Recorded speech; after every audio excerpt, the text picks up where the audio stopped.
kör vi! Kom igen då! Go! What's up everyone? Today we're going to look at the Prostage format in the 2023 Swedish Enduro Series. It was brought in this year for all rounds and we're going to break down the positives and negatives and try and see what you guys and I think about it. Let's get into it.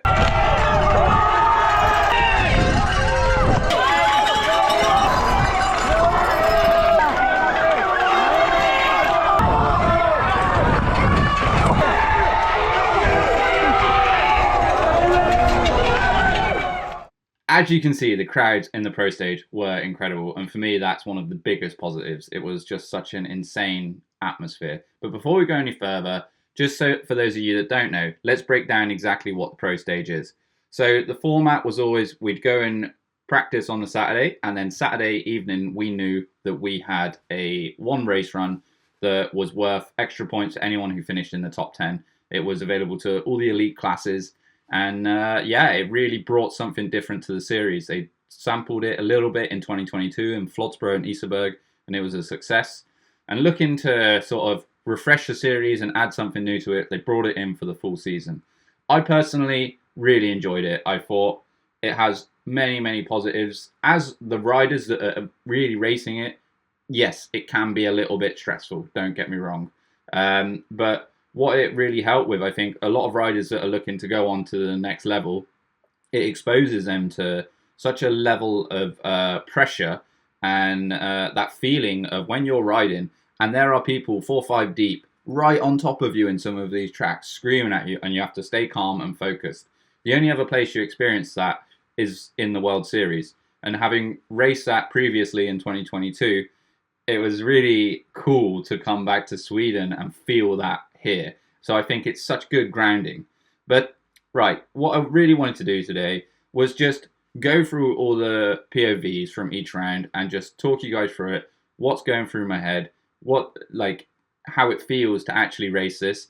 And then between a couple of the POVs, we'll talk about some other sort of points that I think are worth noting, maybe things that could be done better, and why I actually think it should stay. But what I really want you guys to do as well is get involved in the comments. There's going to be 2 pinned comments on this video, and I want to, just positive or negative. I want to hear from you guys, and maybe we're not too late. Maybe we have enough time that whatever we talk about here can hopefully influence the SweCup. Maybe it doesn't have to be at every round next year. Maybe it's at the finals or SM or something along those lines. But I personally would be sad to lose it from our national series. So let's get into it, and we're going to start off with the first Pro Stage of the year, which was Gothenburg. So with all that being said, let's get into some race runs. Right, so this is Gothenburg, first one of the series. First thing to note is actually, it didn't really announce that there was points on the line very openly before the season started. So it was a bit of a shock as we were all lining up and word spread through the queue, and then it became a lot more pressurized. That little gap there was something that Zacharias Johansson hit, and it absolutely blew my mind. Yeah, so coming in, huge crowds, and this is my favourite track at this race. But you could feel straight away like it was going to be a good format. Like there was so many people pushing you on. You had all the younger riders, which for them I think is such a bonus because they get to see the top riders. That sounds very self-indulgent when I say it like that. But they get to see sort of more experienced riders coming down, and you don't get to see that very much at Enduro. So naturally the Pro Stages are quite short, but they usually finish right in the arena, so it's a quick job. This was a really enjoyable Pro Stage for me. I thought it started the year off on a good, strong foot. So after getting my first Pro Stage points in Gothenburg, I was pretty stoked to get after it again. So this time, rather than waffling, let's really get into the race run. Okay, so we knew this one was going to be good. We went to Ulricehamn to do a little preview a bit before. Everyone was joking though, these gates, we all missed them in practice. This section here, you come in and it doesn't look like much, but you're really tanking along there. And then there's a second gap here that some people were sending onto the road. I just didn't quite have the cojones to really send that one. But this section was great. It was a bit loose, this right-hander here. It cut in a bit more, but this is a good drop. Like, it's a long way down. And you could really see that there were some riders that are great technical riders that felt uncomfortable here. There, popped out my clip, man, when I put it on the front end. Hadn't happened in any of the practice runs. Happens in a race run. And got it back in now. So it was unclipped for a large section of that track. Really was quite gutting, but I felt like I was really like railing on here. The crowd in this section was incredible. Look at it. Like, that's a Swedish Enduro race, man. Like, that's sick.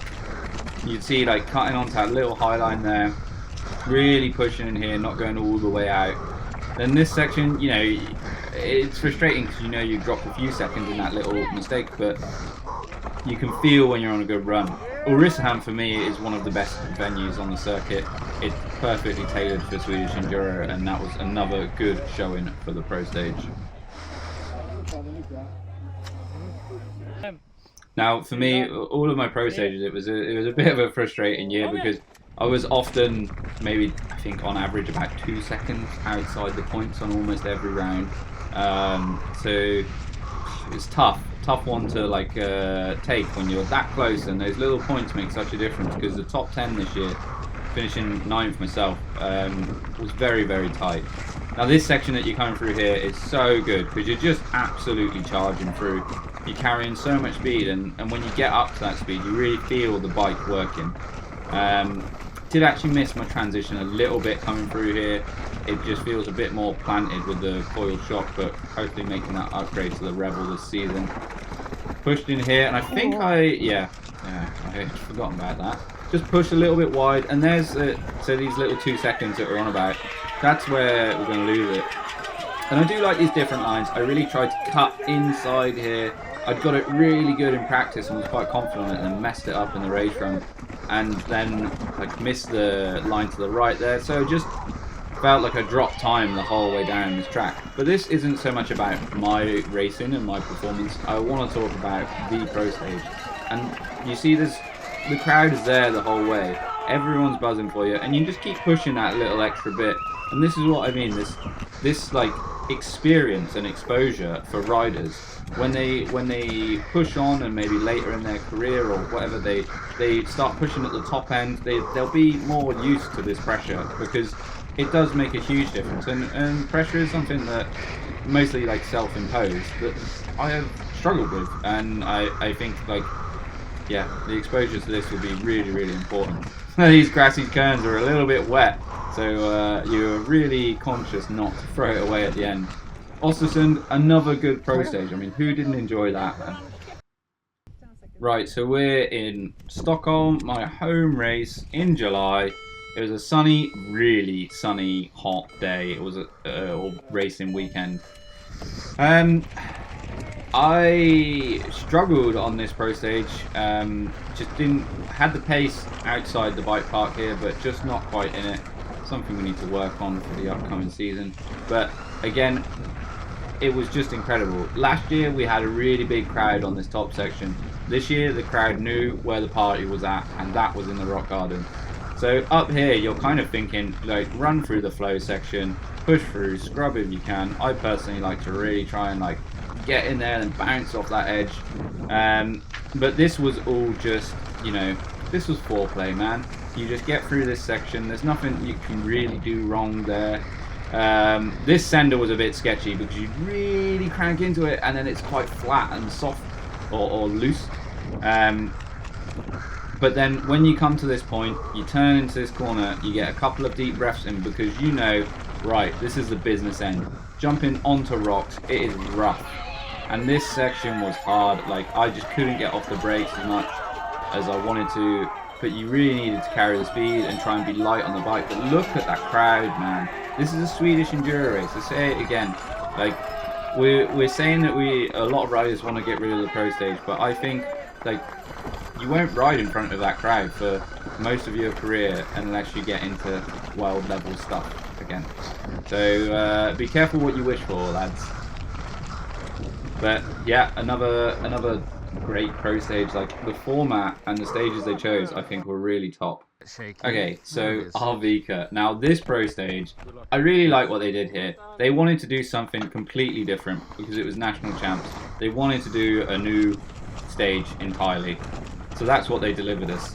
And I've got to be honest, it was a little bit raw to get like that outright pace that you wanted. The track probably needed a bit more time to mature, but I think next season when we come back to Arvika, if the rumours are correct, then this track will be really good. It might not be a pro stage then, but I think this track will be great. Arvika as a round of the series is probably my favourite round. It's just, it was such a good race, such a like real enduro. It's a big loop, 1,000 meters of climbing, 30 kilometers of riding, raw natural trails. You see what I mean about the track there not being totally bedded in. It's really hard to carry pace for that section, and just a little bit more work on the track and I think it would flow a bit better in a couple of these sections. But yeah, it was great, and then you can hear the crowd like starting to come into it, and you know it's going to get sketchy. This was slick, man. And you come into this bit, and all of us have been up here checking this section out that's coming up. We weren't sure whether to go like I wanted at first to pull out high and then cut in and get across that rock, but a couple of runs in a row I just dropped the front end on there, so I had to go around it. I really wasn't happy about going around it, but you had to remember that yeah, there's points on the line, but at the end of the day it's a 7-8 stage race. Actually blew my clip in that turn and couldn't get him back in, so rode this whole section on one clip, but caught this inside at the end, so I was pretty happy with that. Yeah, outside the points again, but pro stage is pro stage. Like, you get to the bottom of those runs and you're smiling, and that's what counts. Okay, so we're nearing the end now. We've got 2 rounds left. This time we are on board with the one and only Hampers Rock Tour. And straight out, like, this probably is up there with the best pro stages of the season. Like, oh my god. The pace out the gate is so good. You've got a couple of big senders into this corner, no brakes, big gap there, there's no lip on it, you've got to pull it, and then there's a little step down, and then this big ass table. You kind of crank into it because you want to get it right, but it's a long old boy, but you know that the most important section of this track is right here. Come inside, over the rocks, and it doesn't look that steep on GoPro, but I can assure you that is a gnarly section of track. We've ridden that section a few years in a row, so you knew what was coming up. It was a really high-paced open section now, which was super fun. But the lower rock garden had managed to just like bed in over the winter. I'm not sure what had happened to it, but it was a completely different track to what we saw the year before. So you came down here knowing that you had to get this section right. It's in a lot of crashes and a lot of broken wheels. Hampers went for that little gap in there. So technical, so precise, and a solid run. This last double, you really have to push for it, and that is a great pro stage. And yeah, more to come. Okay, let's go. Final pro stage of the year. Iserberg is a stalwart on the Swedish Enduro calendar, and every year they seem to pull out something a little bit different. They have some tracks that are almost the same. This one, No Mercy, they've managed to change this track enough every year just to keep it totally fresh and challenging. Like this section, sketchy in the wet, really sketchy. Saw some riders really hooking up on the inside on there, so fair play to you. This new wall ride cut in, super sick. But again, like, you know that this track starts once you cross. Did not like that little squeeze there, that was sketchy. And I was opting to go around the drop here because I felt like it lines you up better for these corners, because this was quite slick in here. You can see a bit of mud holding on the tyres. But again, you know, like here you'll just sort of deep breaths, concentrate, keep it steady, because in the bottom you know that you've got to be mentally fresh to let go of the brakes. And this is what I'm talking about, this whole experience of the pro stage. Like, you're coming into this knowing this is the last race of the year, all these little points count, a few points here and there can make such a difference.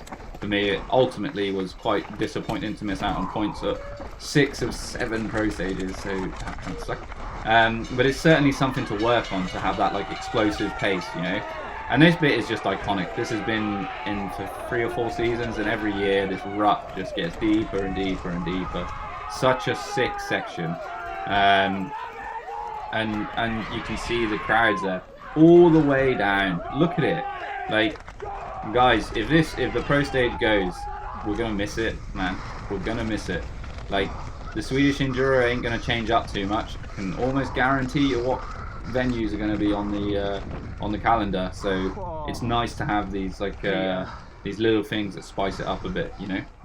So everyone, what do we think? For me, the Pro Stage it's great. Like, maybe it doesn't have to be at every round. Maybe it only has to be at some rounds that really like work with that format. As much as I like the one at Arvika, for example, it really did make it a very tough like practice loop when you've got to do 30 kilometers and then try and get 2 runs in on a Pro Stage and race that all in one day. Another thing that wasn't handled so great, at a couple of rounds it was done really late in the day. I think Östersund was one of them, where we did the stage at, I think it was like 6:30, 7 o'clock. So by the time you're actually back at the van, you're talking about 8 o'clock. Then you get home, you've got to wash the bike, prep your kit, eat. Like, that was too late. It was too much to handle because it's such a long day. You know, it just doesn't make for the most sort of enjoyable experience. Where else worked? Like, Falun just works so well for it. It really did. Like, it's the perfect track. But look, let me know what you guys think. As you can see, for me, I really think that nothing is going to change on the Swedish Enduro from what I've heard. Speaking to different people here and there, it's going to be 5 of the same venues that we've ridden before. And if the Pro Stage goes, I actually feel like it will be quite bland. So maybe if the Pro Stage goes, there needs to be something else. Maybe we dig back into the EWS and bring up a Queen Stage.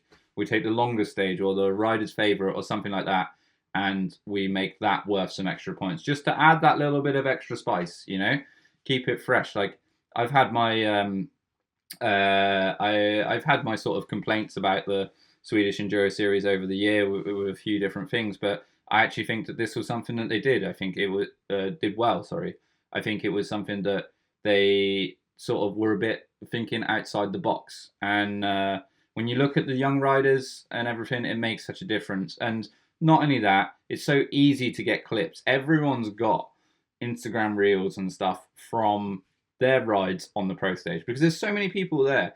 And what that means is then, like, you've got 100 riders all putting something out from this Pro Stage, and that goes up and up and up, and it just builds the sport. People see it, they want to be there. People go, oh, you know what, maybe next year I won't race the hobby class, maybe next year I'll race the elite class because I want to be part of that. I want to be there, I want to feel that. And then you also see the kids coming up. There's so many like 15, 16-year-olds like, oh, I can't wait to be old enough to race in the Pro Stage. Although I have to say, under 21s on Pro Stage is terrifying. You guys you're nuts.